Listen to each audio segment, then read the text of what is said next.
Bonjour. Dans le cadre de la série sur l'homosexualité, nous aborderons le sujet suivant, la liberté. Juste avant, prions. Notre Seigneur et notre Dieu, l'heure est grave. Elle est grave parce que un grand nombre de personnes vivent dans l'hostilité, le rejet, la haine, et nous reconnaissons aisément que l'ennemi a frappé un grand coup. Tandis que nous abordons encore ce thème, que le Saint-Esprit nous accompagne, nous dirige, afin que nous comprenions la vérité, au nom de Jésus et pour ta gloire éternelle. Amen. Madame Christiane Taubira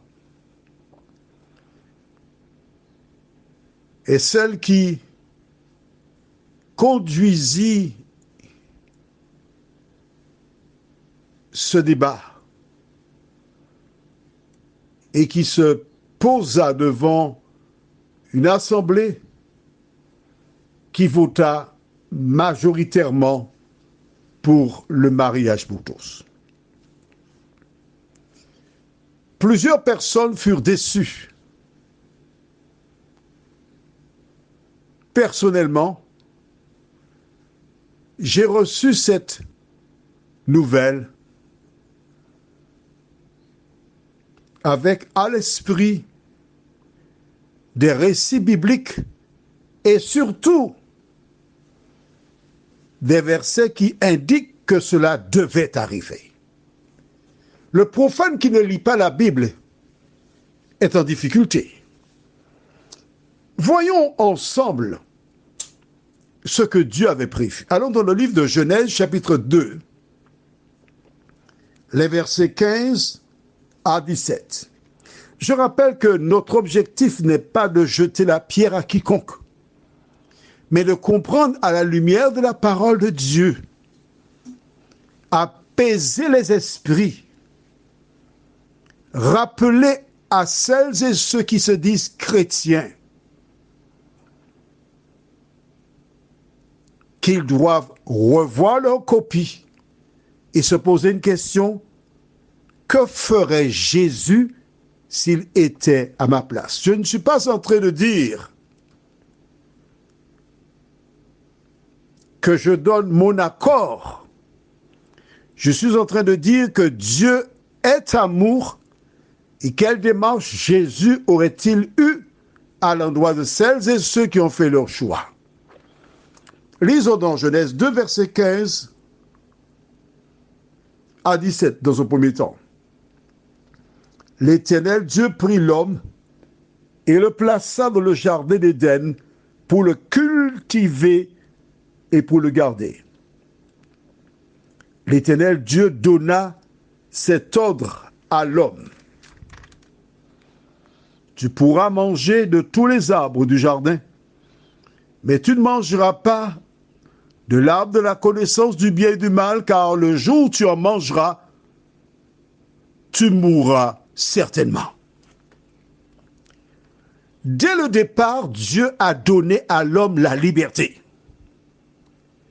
Il aurait pu placer autour de cet arbre une protection invisible, un ange ou des anges. Mais non. Il a donné à l'homme ce qu'on appelle le libre arbitre, mais je préfère dire la liberté. Et l'homme est libre de faire ce qu'il veut avec la liberté. On ne peut pas refuser à l'homme de faire ce qu'il a envie. Maintenant, dans le domaine de relations, qu'est-ce que Dieu a mis en place à l'origine? Allons au livre de Genèse toujours, chapitre 2, verset 18.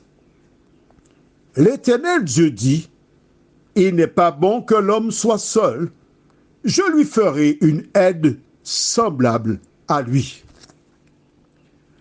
pour celles et ceux qui croient en Dieu, celles et ceux qui croient que la Bible est la parole de Dieu, nous n'avons aucune question à nous poser. En effet, nous voyons que la femme et l'homme sont complémentaires, différents. Et c'est un homme et une femme qui donnent naissance à un enfant. C'est la norme que Dieu a mis en place. Et depuis que le monde est monde, des enfants naissent toujours de relations, d'échanges entre un homme et une femme. C'est cela la norme. Il n'y a pas d'autre moyen. Plus tard, la science, la technologie et autres éléments permirent aux hommes de récupérer la graine, de mettre à une certaine température et de glisser la graine, en dehors d'un homme pour avoir des enfants. Quel que soit le procédé qu'on utilise, il faut qu'il y ait X et Z. Tu as compris? Très bien. Ce sont les deux qui donnent le résultat final. Est-ce qu'on est d'accord? Bien. C'est l'homme qui décide quand il est prêt, l'homme ou la femme, pour fonder une famille. Et c'est ensemble que généralement, on décide, bon, on va faire un enfant. On se prépare en conséquence. On met en place les moyens pour élever un enfant. Tout cela fait partie de la liberté.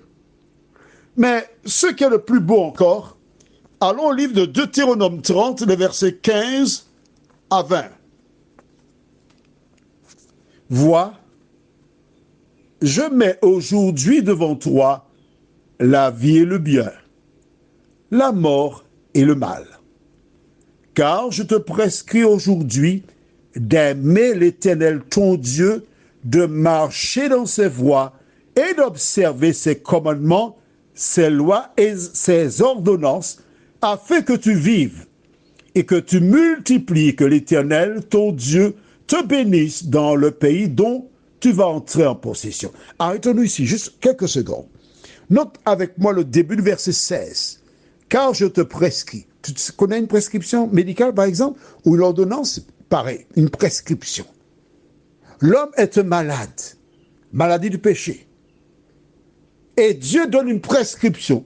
Et qui a-t-il dans la prescription? Aujourd'hui, de faire quoi? D'aimer l'Éternel.